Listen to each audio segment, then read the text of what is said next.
Well, let's try round two. I'm back in the lobby of my hotel waiting for the shuttle to take me out to the dive site.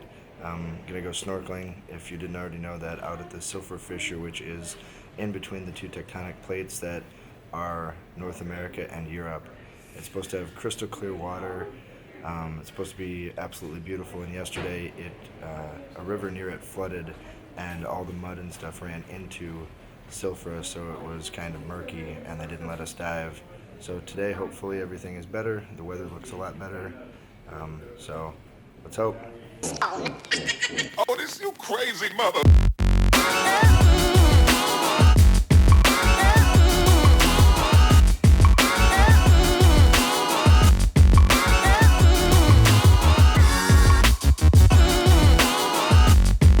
Look out of the window on the left, guys, you can see this crack. Oh, yeah. It goes all the way down on the right, and that's what we're going to join. That's what we're going to be diving, snorkeling over rather. Obviously our bit's going to have some water in it, right? So we've left North America, that's it. We're now on a very thin layer of cooled magma, so, you know, tread lightly. And then the Eurasian plate, you see that brown ridge running along the hillside? It's much less obvious than the cliff face behind us here. That's the edge of the Eurasian plate. So this whole valley, which is between 4 and 6 kilometers across, has been formed by them pulling apart.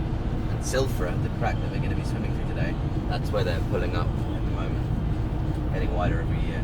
So as our guide just said, we have left North America. It's behind me, and I'm now standing in a valley between the two continents, and right behind me now is Europe.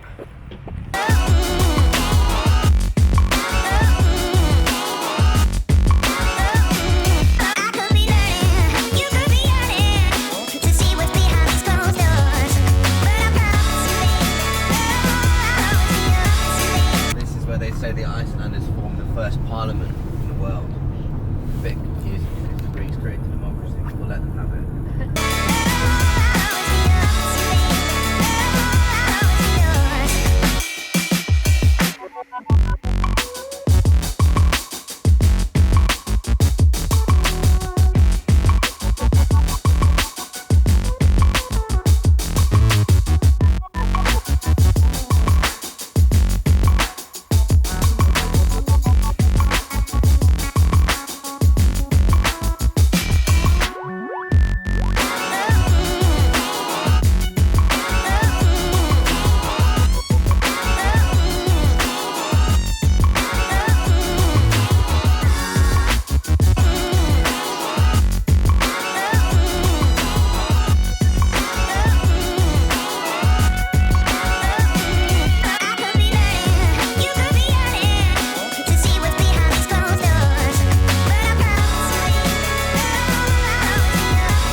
And those two traffic signs are probably signs you cannot see in many places in the world. It's scuba diver crossing the road.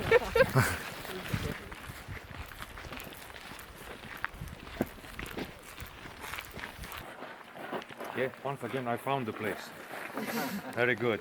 Good start for the tour. Those are wildlings.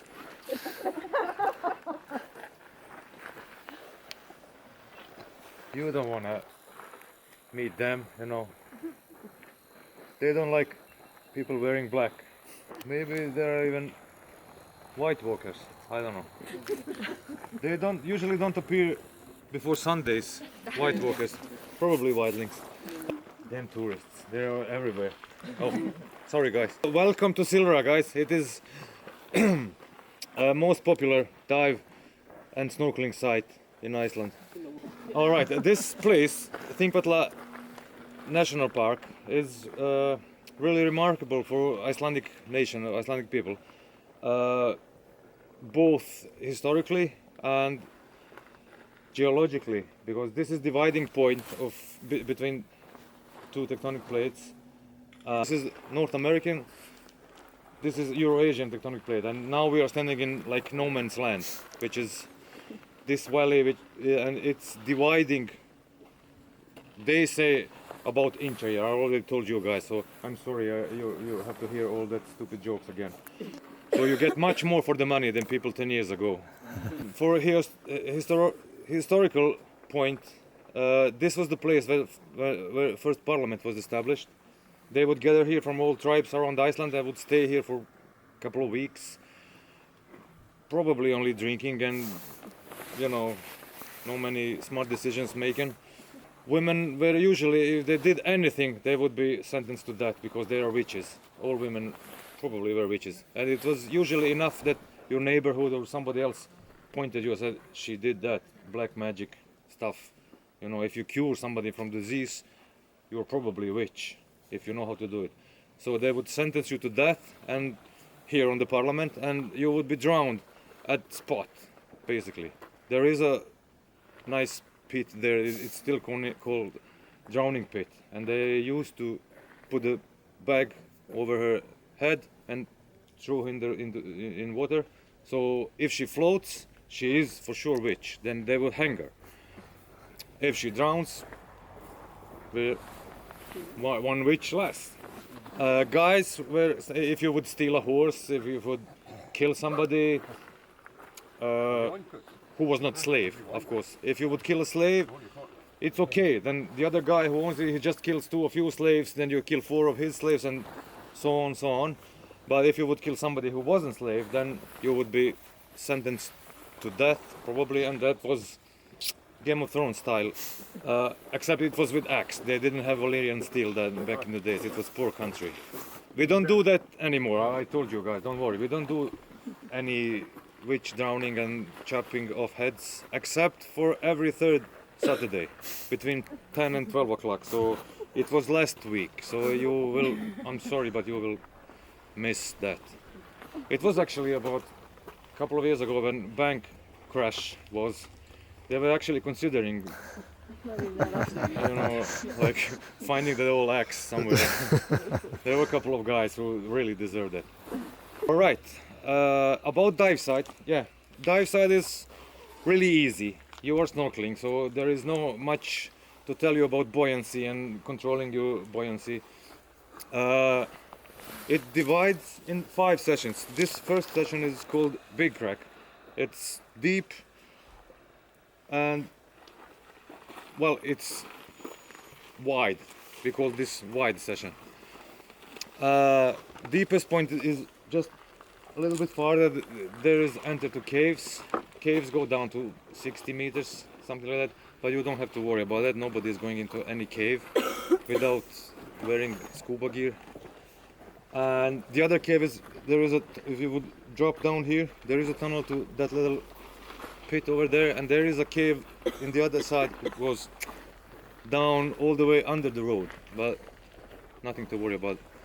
You just lay down and enjoy yourself, and if we're lucky, sun will be turned on one day.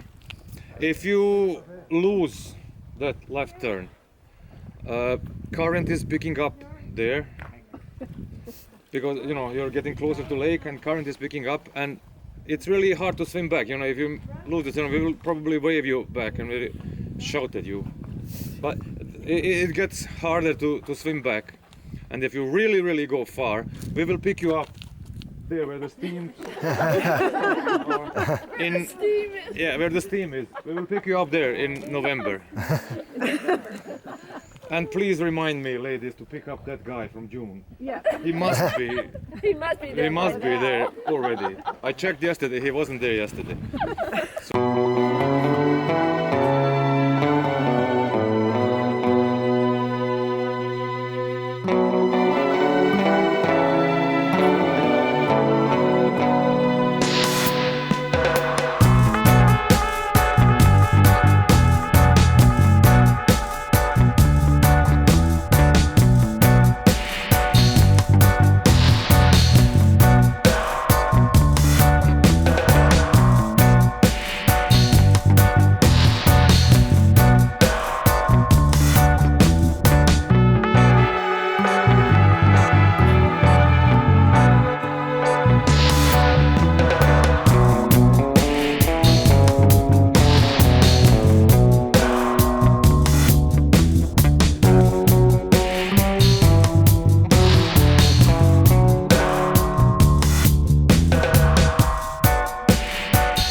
done snorkeling the Silfra fissure in between the two continents.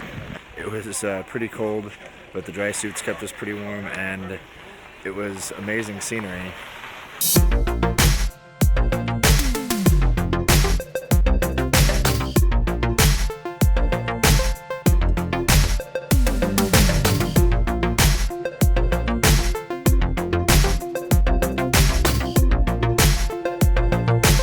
So I just dropped off my parents at the Keflavik airport. They're going to be flying back to Minneapolis this afternoon, and I got a cab to my hotel or bed and breakfast. It's the A10 Hotel and Bed and Breakfast in, I don't know if the name of this town is Keflavik, like the airport, or if it's something else, but I'm on a mission to go find some food now.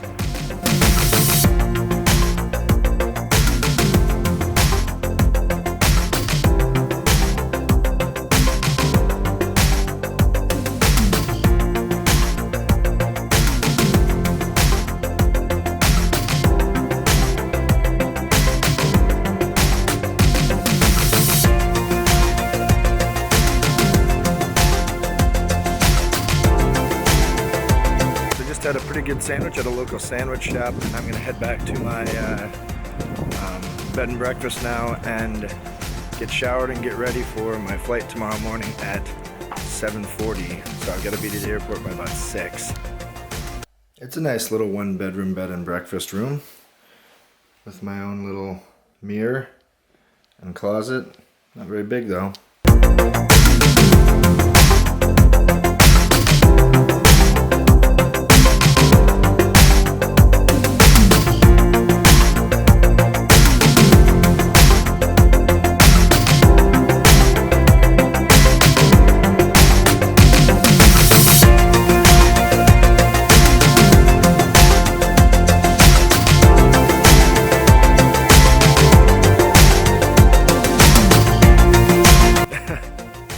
So after all the trouble we had trying to see the Northern Lights while we were here for an entire week or a little over a week, the night that I stay in Keflavik to catch my flight, I walked outside about 11 o'clock right now. I walked outside about 10 o'clock, 10:30, and you could see the Northern Lights in the sky pretty bright.